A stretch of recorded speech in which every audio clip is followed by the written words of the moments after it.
You see and hear and read Mike Fisher all over the place. He's on The Fan on the radio. And for the purposes of our discussion tonight, DallasBasketball.com, on Scout.com. Mark Cuban with Julius Erving on his podcast. Who knew Dr. J had a podcast? First of all, admitting Cuban was that the Mavs have been tanking. Here's some of what Mark had to say. I'm probably not supposed to say this, but I just had dinner with a bunch of our guys the other night, and here we are. We weren't competing for the playoffs. I was like, look, losing is our best option. Adam would hate hearing that, but at least I sat down and I explained it to him.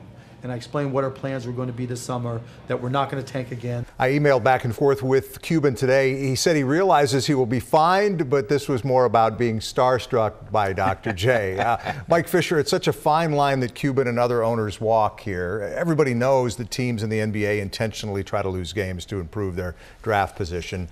What's different about what Cuban did here? Well, one of the things for me is, and I've called it organic tanking, which is a little bit different. By the way, there's a trademark and a hashtag and all that goes with it, which is we're not throwing the ball up into row triple Z and trying to lose that way, but we're going to play kids and develop kids and do what the Mavericks did the other night at Houston, where Dirk and Wesley Matthews and J.J. Barea just stayed home and watched it on TV. So it's not losing on purpose. It's letting losses happen organically.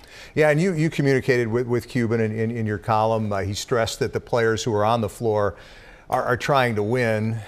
Okay, organic tanking, as you call it. But isn't this an inherent flaw with pro sports, maybe the NBA especially, in that we know this goes on? I'm not saying I know how to fix it, but how does this serve the fans? If I'm a season ticket holder, how am I supposed to feel about it? Well, there's a lot of flaws. And, of course, first of all, we can kick the owner and we can kick the team while they're down. They're 18-40.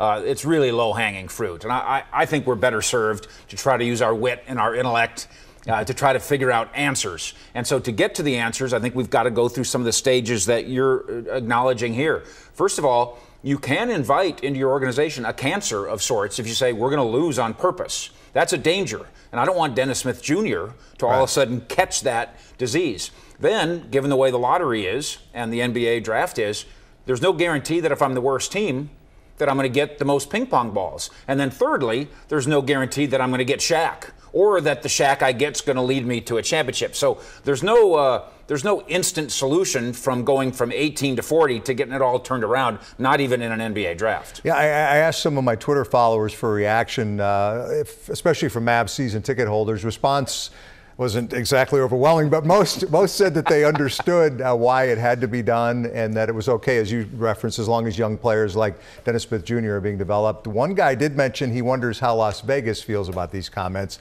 It's a can of worms we may not want to open right now. But for Cuban and Carlisle, maybe Carlisle especially, they're both really competitive guys. And Mark referenced this in the Julius Erving interview. This has to just kill them to have to be in this position. And obviously the goal is to try to get out of it as quickly as you can. Yeah, understand this, though. And there's a lot of people that they now make Cuban the bad guy. And so Carlisle's got to be the good guy. We see the same phenomenon with the Cowboys. Jerry's the bad guy, and then Steven and Will McClay are the good guys. So every move that they make, if it was a bad move, that idiot. If it was a good move, that guy gets the credit.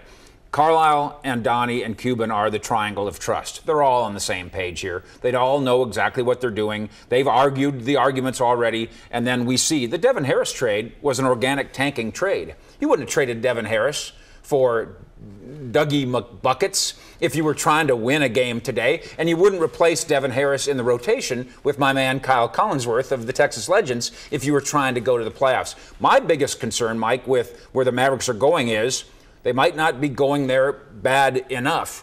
Cuban's got this life, business, and basketball philosophy of, hey, don't just do it the way everybody else is doing it. Maybe you got to swim upstream when the stream's going that way.